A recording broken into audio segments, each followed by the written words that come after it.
and good day. My name is Jürgen Steinmetz from eTurboNews, and this is a breaking news update. For more news updates and shows, please go to youtube.com/travel news group. youtube.com/travel news group. Here's our update. LGBT tourism. Positive and powerful. The mayor of Milan City, Beppe Sala, opened a recent conference by underlining that this year, Italy also remembers the 30th anniversary of the symbolic gesture, with which on June 27, 1992, 10 LGBT weddings were celebrated in Piazza della Scala in Milano.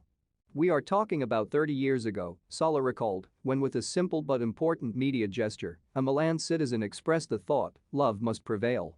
Said the mayor, "Obviously, I am also interested in the subject. Pragmatically, LGBT tourism is fundamental for a city like Milan."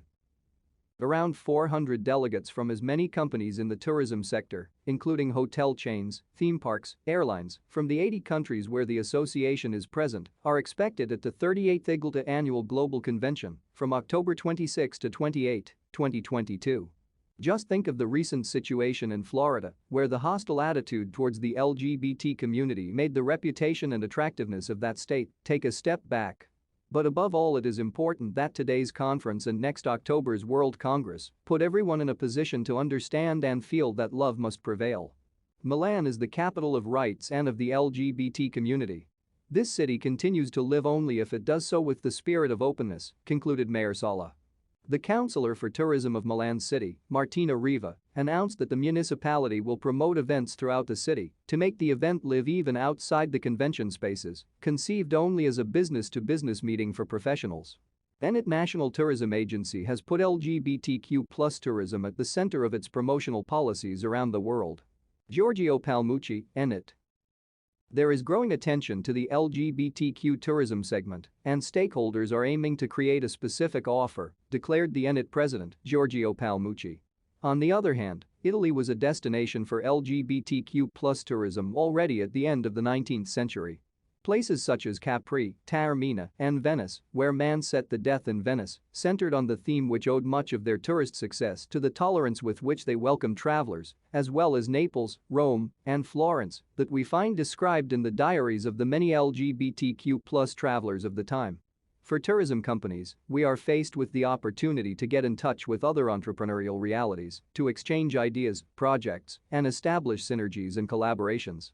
This is why Enit promotes LGBTQ+ tourism by joining specific initiatives to give Italy an opportunity to expand and seasonally adjust tourism flows and enhance the country's image as a welcoming nation, with an eye to progress applied to tourism. Alessandra Priante, Onwuto, image courtesy of M. Michelot. Alessandra Priante, Onwuto. The director of the European Regional Commission of the United Nations World Tourism Organization, UNWTO, Alessandra Priante, said, "At UNWTO we are pleased to see that communities in different regions of the world are increasingly welcoming towards travelers of all backgrounds and sexual identities. Tourism is poised to act as a catalyst for greater unity and inclusion for all." As Jason Collins, the first NBA player to publicly identify as gay, once said, "Openness may not allay prejudice, but it's a good place to start." To exemplify the economic value for a city of this tourism segment, the data on participation in the 2017 Pride in Madrid witnessed 2 million people. "We are talking about events that, in terms of numbers and the economy derived from it, surpasses the Olympic Games," said Priante. Madrid Pride and Amsterdam's Canal Parade have become so iconic that they now attract a much larger audience than originally targeted. Lr. Mr. Virgili, Mayor Sala, Ms. Martina Riva, image courtesy of M. Michelot. Alessio Virgili, AITGL. The LGBT+ travel community spends more than the average, the AITGL Observatory study presented to the European States General, summarizing in one sentence.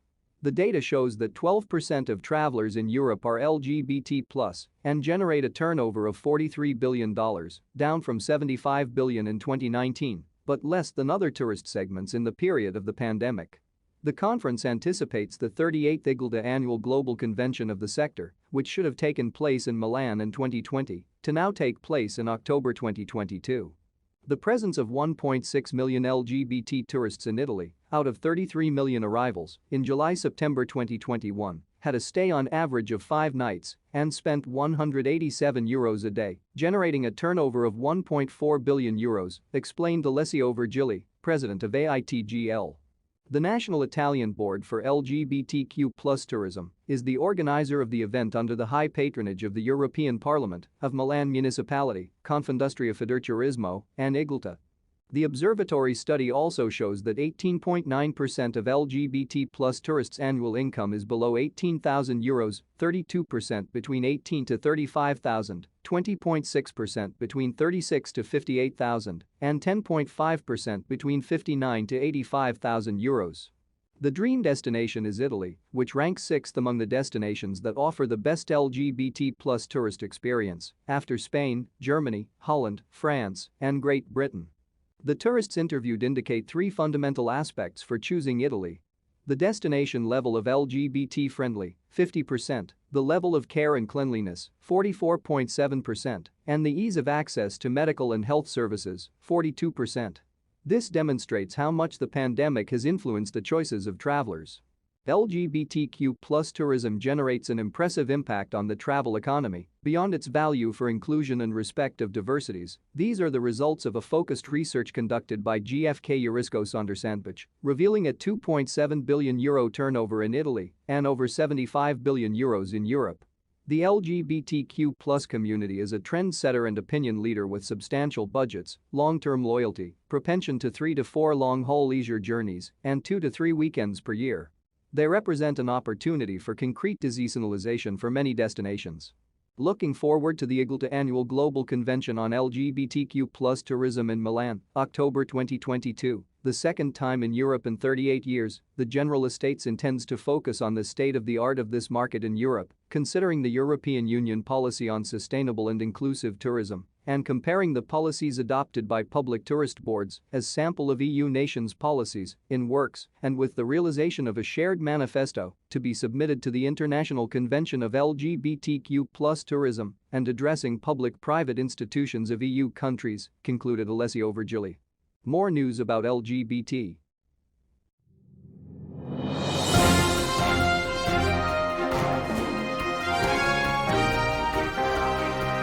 Thank you for listening to our news update. There's more on youtube.com/travel news group, or you can read us, of course, in going to our news portal at eTurboNews.com or travelnews.online.